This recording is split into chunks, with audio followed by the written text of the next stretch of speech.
Órdenes seculares, escuadrones de placer, hijos de ángeles caídos, estudiosos de la vanguardia, gemelos malditos, genios iracundos. Todos, herederos de la anarquía, regidores de un tiempo y arquitectos de la modernidad. Todos, arquitectos góticos.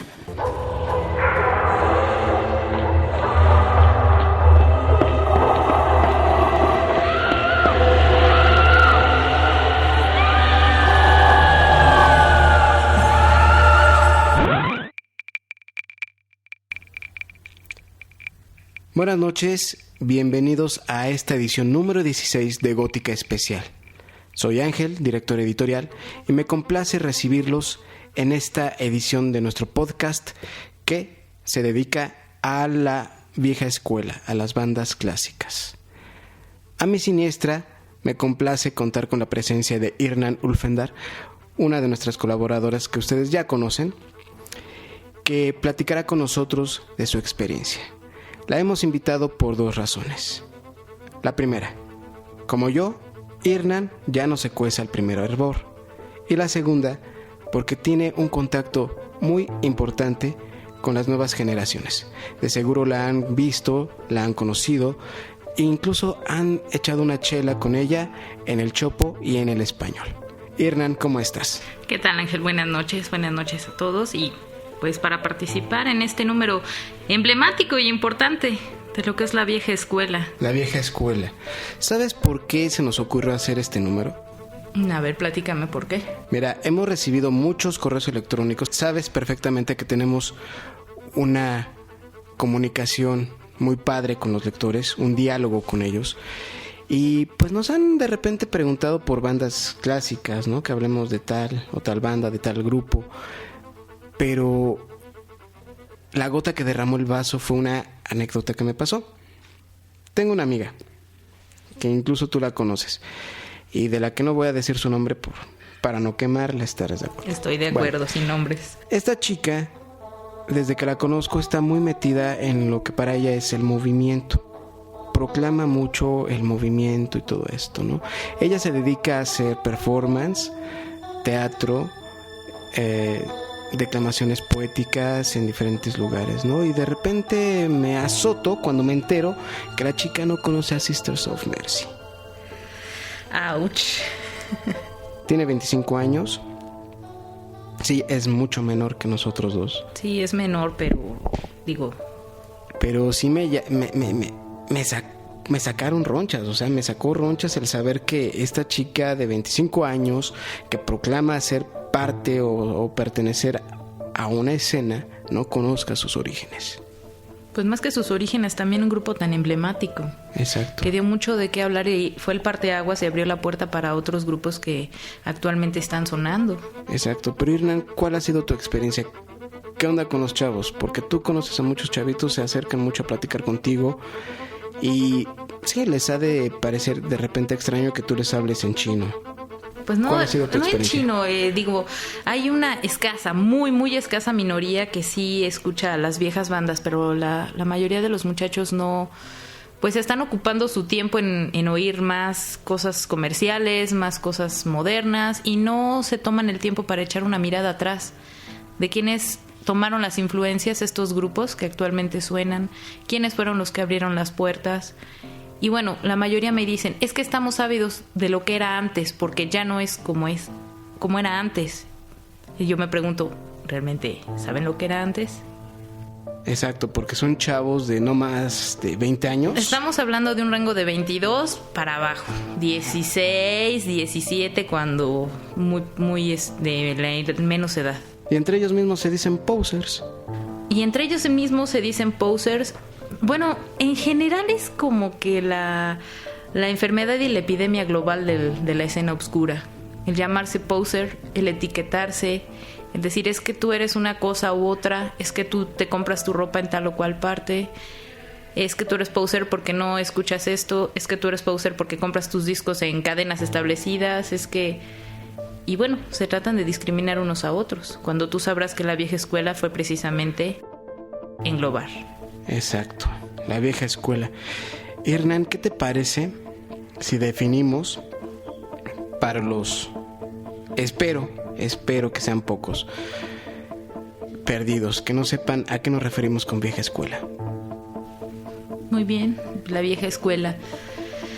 La vieja escuela que surge a finales de los años 70, cuando había otras tendencias en la música, cuando ya habían pasado las guerras, estaban en pleno auge diferentes países saliendo de las recesiones, y un fenómeno interesante estaba sucediendo entre todos los jóvenes de esa época, que era el que tenían la libertad para expresarse, la libertad para hacer, decir y estar inconforme con la recesión y con el tiempo que les tocó vivir. Como siempre, la sociedad forma parte fundamental de lo que es la música, porque la música es solo un reflejo del interior de la gente, y es entonces cuando empiezan a explotar bandas con un sonido punk, más industrial, más punk, inconforme completamente, que le grita al mundo: hey, somos jóvenes, aquí estamos y no nos gusta lo que estamos viendo. El punk, ¿no? Que le gritaba al mundo: hey, tienes un pozo, métanse un puño. Estoy aquí y no estoy conforme con lo que me quieren vender. Tengo boca y la voy a usar. The Clash, Sex Pistols, Ramones, muy buenos los Ramones. Exacto. Oye, nosotros hemos dicho 1001 veces que el gótico pues surge en la cuna, en el país donde se perfecciona el rock, Inglaterra. La música gótica surge en Inglaterra, que es la cuna de la mejor música actualmente. No me dejarás mentir. No, ahí se forma. Como que Inglaterra es un lugar en el que se pueden anidar muchas cosas, muchos genios, desde deportes, tendencias. Es un lugar en donde hay apoyo y donde se les ha permitido expresar abiertamente. Es por eso que ahí se acuna todo lo que es apoyo. Vamos a hablar, ¿qué te parece de los primeritos? De los primeritos en sonar a melancolía, a sonar a recuerdo, a sonar a tragedia y depresión. Joy Division. Joy Division es un grupo que, más que tragedia y represión en sus inicios, sonaba como a banda de garage, inconforme. Tú sabrás, esos acordes, esos lugares donde empezaban a presentarse, que eran como bodegas. No había un escenario tal cual, pero a la gente le empezó a gustar. A los muchachos les empezó a gustar, a la gente se empezó a sentir identificada con sus letras, y entonces algo sucedió. Después de llamarse Steve Kittens, se llamaron Warsaw. Sabes que el segundo nombre se lo pusieron en honor a una rola de David Bowie, el Duque Blanco.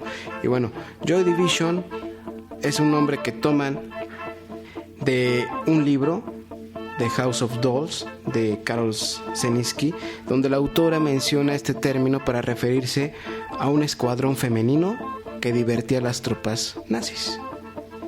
Joy Division, la división del placer. La división de la alegría.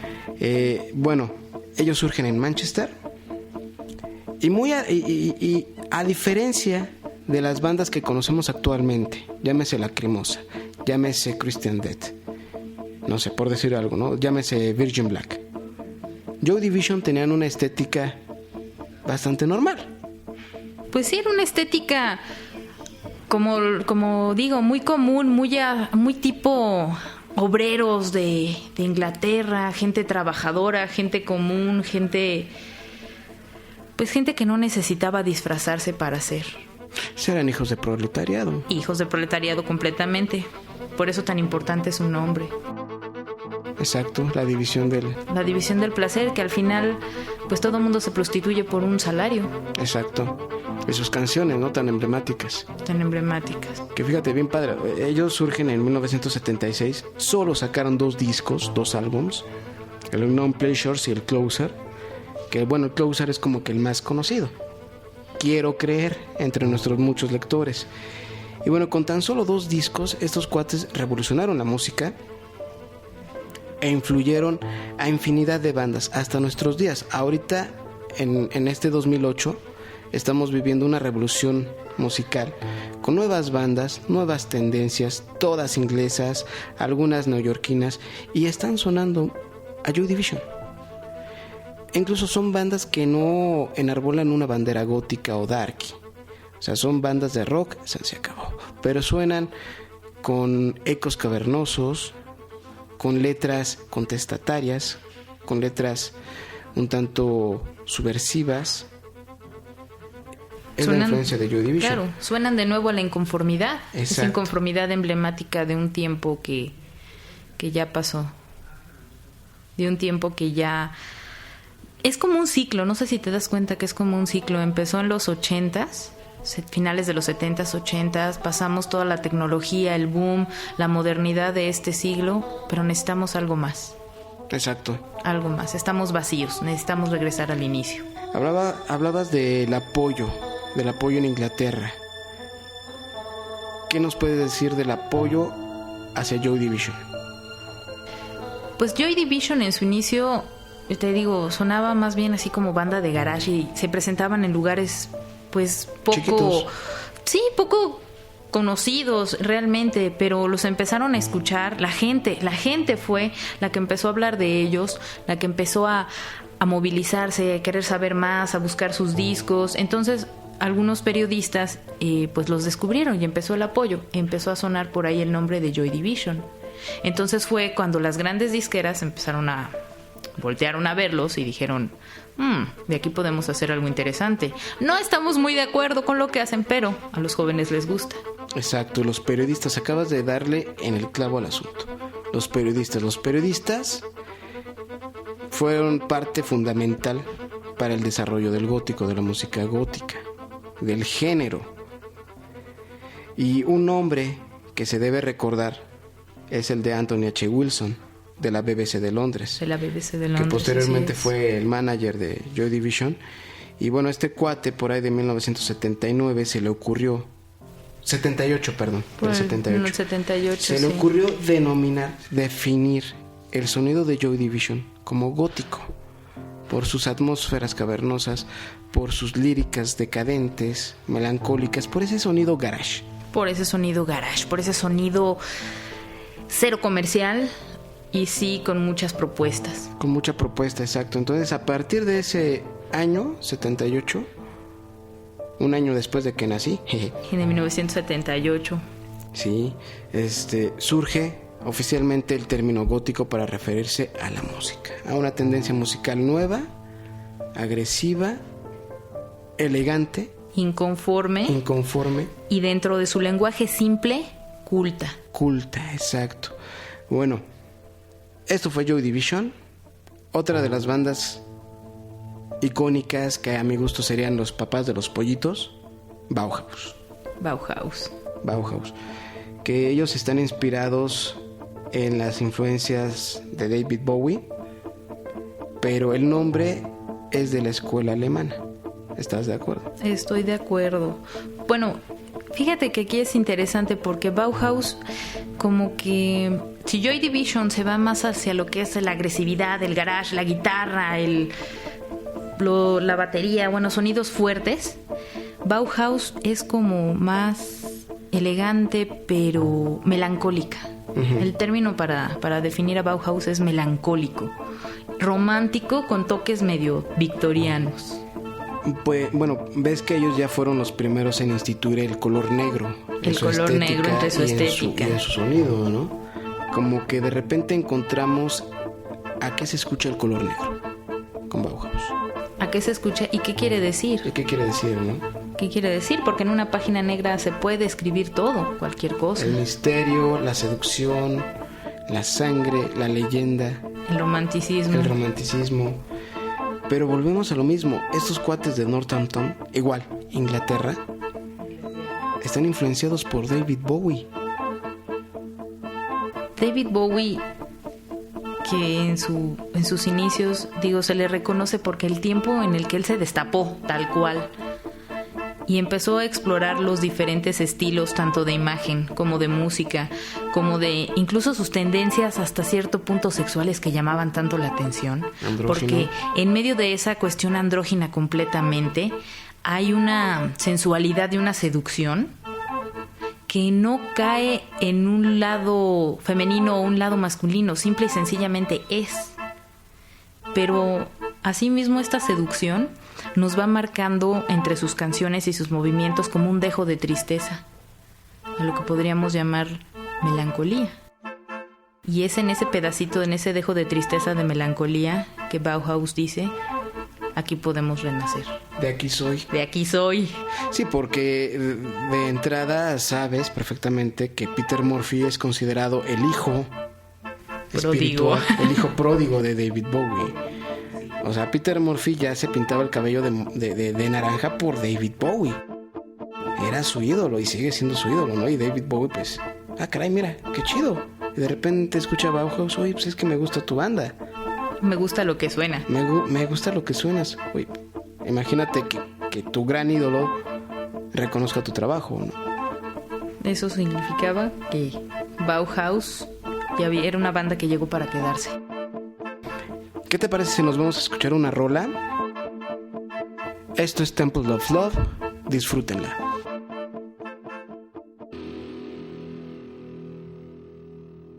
Cuando el punk estaba extinguiéndose, surge como una banda emblemática que poco a poco fascinó al mundo con sus sonidos vanguardistas y una voz de rumor cavernoso, acompañada de un coro de vírgenes etéreas, cuya esencia es la neblina inglesa y su cobijo un increíble sueño de tendencia gótica. Ellos fueron Sisters of Mercy, las hermanitas de la misericordia. ¿Qué te parece Sisters of Mercy? Sisters, las Sisters, como son bien conocidos. Híjole, es una banda que al menos en mi vida tuvo gran relevancia, mucha importancia, ¿no? Porque no solo retoma los aspectos, pues, elegantes, cultos y también de la denuncia, sino también esos momentos y esos recuerdos y esos recovecos incómodos que en todas las sociedades hay. Exacto. Y que no porque sean incómodos y no los quieran ver, dejan de existir y son tan importantes para muchas personas, que de una u otra forma es, pues, su pan de cada día. Las hermanitas de la caridad y su ironía ante esta expectante sociedad que se levantaba en ese entonces, es un grupo importantísimo. Y de igual forma, ¿no? El nombre de Sisters of Mercy, esto también lo podrán leer en la revista, está inspirado en una canción de Leonard Cohen que sale en una película por ahí de 1971. Y bueno, Andrew Eldritch, el vocalista y líder del concepto, el gran maestre de esta orden. El gran maestre de esta orden, con esa voz tan específica, inconfundible, bárbara, ¿verdad? Bárbara, que cala hasta los huesos. Parece que a través de su música te puede ver, híjole, el alma, el corazón. Pero ¿sabes qué es lo más curioso?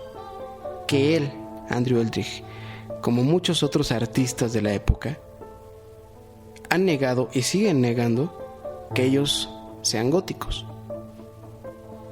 Ellos simple y sencillamente hacen rock y se acabó. Expresan su arte de una manera muy especial. Y es lo rico, ¿no? Como que esa misma es la esencia del gótico. Es que finalmente el gótico no es una etiqueta, como yo te lo he comentado muchas veces.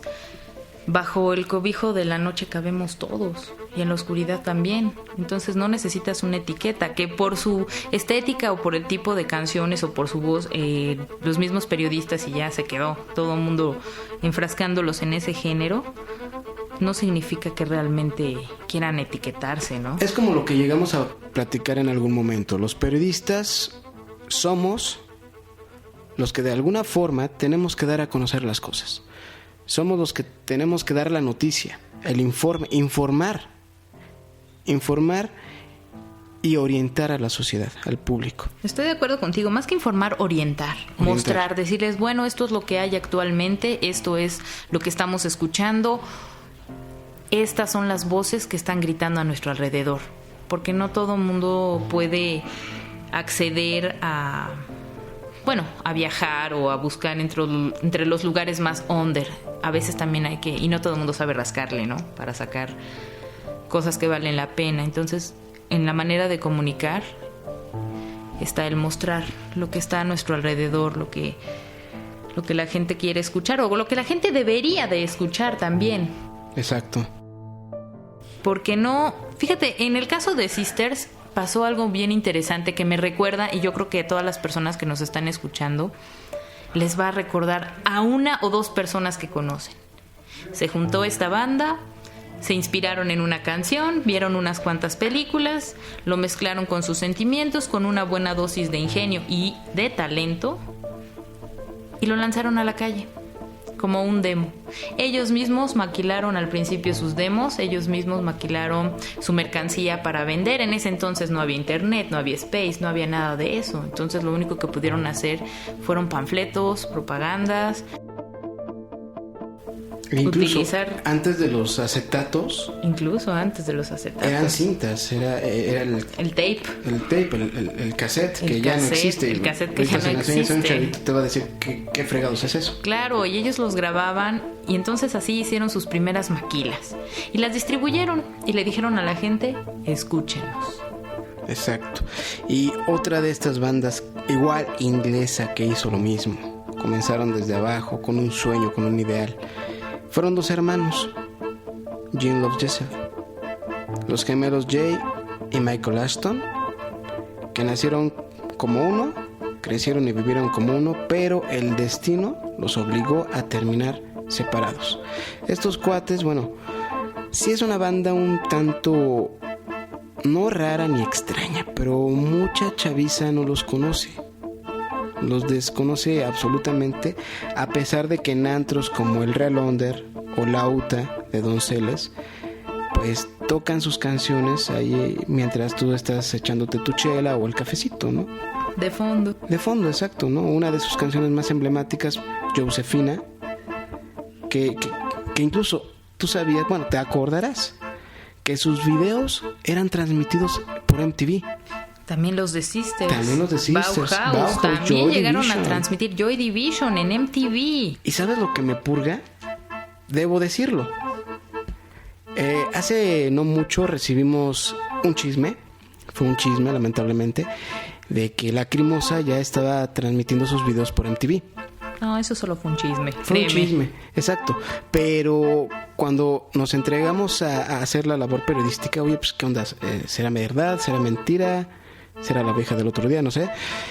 Pues descubrimos mucho encono, mucho coraje por parte de los fanáticos de Lacrimosa, ¿no? No, ¿cómo es posible? No, qué mierda, ¿cómo van a estar en MTV? No puede ser.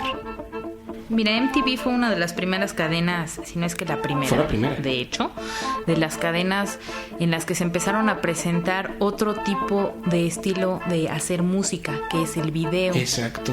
Porque tampoco existía la concepción de hacer un pequeño, vamos a llamarle cortometraje, con una temática inspirado en la música de alguien. Exacto. Una historia que contar.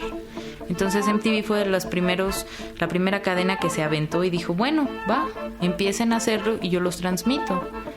Entonces tampoco MTV era el monstruo, híjole, gringo mercadotécnico que es ahora, ¿no? Que hay MTV Inglaterra, MTV Europa, MTV Jam, MTV Asia, MTV Latinoamérica. Exacto. No era, en ese entonces no era lo que ahora y también empezó. Y tuvo su auge MTV también gracias a estas bandas, a que la gente empezó a comparar el asunto de ver, de escuchar un tape, de escuchar un cassette, de escuchar en el radio y poderlo ver. Exacto. Poder ver a sus artistas, poder ver cómo se mueven, cómo se visten, qué es lo que hacen, sus gestos. Exacto, fíjate, muchos chavos que actualmente se forran de terciopelo, se maquillan de panditas, traen su bastón con navaja y se autonombran. Te estás botando de la risa, pero es que es cierto. Estoy botando de la risa porque pasan en mi cabecita así fotos. Sí, fotos, ¿no? Fotografías, recuerdos y... El chavo que te invitó a la chela, el chavo que quiso contigo, no sé. De todo un poco. Bueno, estos cuates que incluso se hacen llamar con nombres bien rimbombantes. Duque no sé qué, que no sé qué tanto datus. Y bueno, estos cuates, cuando estaban apenas en el kinder, o cuando ni en la primaria, tampoco bueno, estamos tan viejos, en la primaria. O cuando ni siquiera estaban planeados, nosotros, tú y yo, ya estábamos rascando en el tianguis del Chopo cassettes. No inventes. Yo la primera vez que fui al Chopo tenía 13 años, una cosa así. Y para mí fue otra dimensión. Dije, wow, de aquí soy. ¿Te tocó todavía cuando era de trueque? Me tocó, es que esa historia es genial. Fíjate que hice un trueque ahí muy, muy bonito, muy interesante, porque en aquel tiempo mis padres no me daban como que mucho dinero. Digo, yo no soy de una familia acaudalada ni acomodada, ¿no? Y el domingo había que estirarlo toda la semana. Pero entonces me tocó hacer un trueque y conseguí mis primeras botas negras en el Chopo. Fíjate, lo que es la vida. ¿De qué? Fue a cambio de unos aretes de plata, una pulsera y un viejo poema. Mis primeras botas. ¡Ay, qué padre! Y eso porque eran de mujer y tengo el pie un poquito grande, entonces dijo, no las voy a vender, así es que las cambiamos. Yo en los típicos 80s armaba, igual, tenía más o menos esa edad, armaba mis chamarras de mezclilla con hartos botones, que era el estilar, los estoperoles, etcétera. Pero eran chamarras de mezclilla azul. Entonces sí. Viejitas ya empezando a rasgarse solas. Las atiborraba de botones, pines, lo que ahora llamamos pines. Y esas chamarras las empezaba a cambiar, ¿no? Por discos, acetatos. Por acetato. Porque el acetato era el formato original, el cassette ya era la piratería. Sí, claro. Y uno de nuestros sueños en aquellos años, te acordarás, era ir, asistir, chelear, emborracharte, drogarte, brincar en la Batcave Club. En la Batcave Club. Para los que no sepan de qué estamos hablando y que nada más lo han visto ahí pintado en uno que otro A mí no me antro, dejaban entrar, si vieras todavía, no era así como que... Yo les decía a mis primos, que eran los más grandes que yo, ay, vamos aquí, estás loca, ¿qué te pasa? Ahí matan. No, como yo todavía era menor de edad, mira, no me dejaban ahí entrar. matan y nos separa un océano. Exacto. La Batcave Club es un antro, tal cual, un tugurio, con escenario, con chelas, etcétera. Allá en el Soho, en Londres, Inglaterra. El Soho pues es como... Pero era el sueño de todos, barrio, ¿no? Sí, el sueño de todos, digo. Sueño de como todos. adolescentes, ahora la mayoría quieren ir a Alemania. Exacto. ¿A qué? No sé. Bueno, digo, Alemania es un país precioso y hay mucha cultura, pero digo, en cuestión musical, a mí me gustaría más ir a Inglaterra. Es que volvemos a lo mismo. La old school, las viejas bandas, las bandas que nos dieron nación, los héroes que nos dieron nación gótica, surgieron en Inglaterra. Sex Gun Children, Alien Sex Fiend. ¿Quién más te late? Skeletal Family. ¿Quién más te late? ¿Quién más? A ver. ¿Quién más? No sé. Siouxsie, por favor. The Cure. Christian Death ya fue. Sí, ya fue. Ya es más contemporáneo, pero también le tocó una buena época. Mira, Christian Death es como... Bueno, de entrada, californianos, gringos, pero con toda esa escuela inglesa, con toda esa ira, con toda esa rebeldía inglesa. Nick Cave and the Bad Seeds. Australiano de nacimiento, inglés como que de segunda, de rebote. Y también un hechicero de las canciones, un hechicero de la música.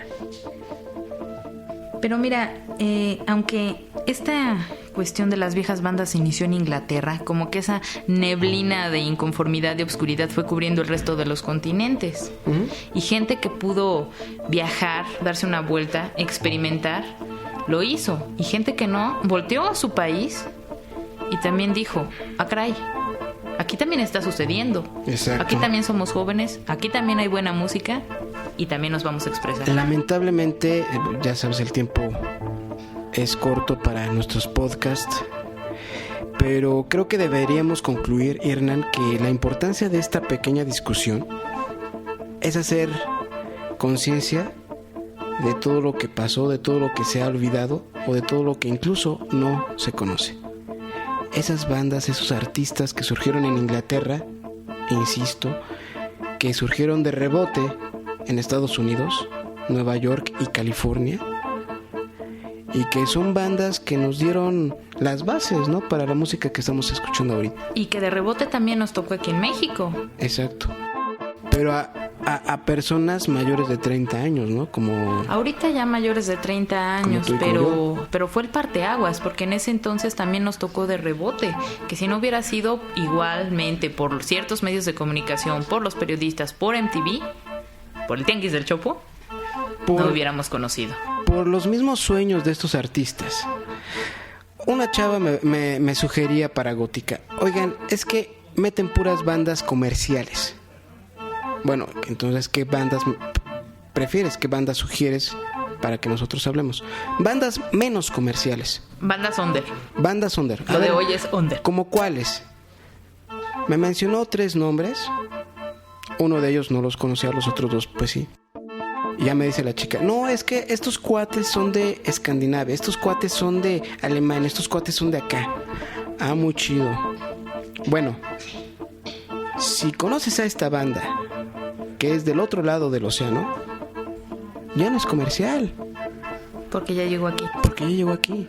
Entonces, bueno, y esos fueron, han sido y siguen siendo los ideales de toda banda: ser conocidos.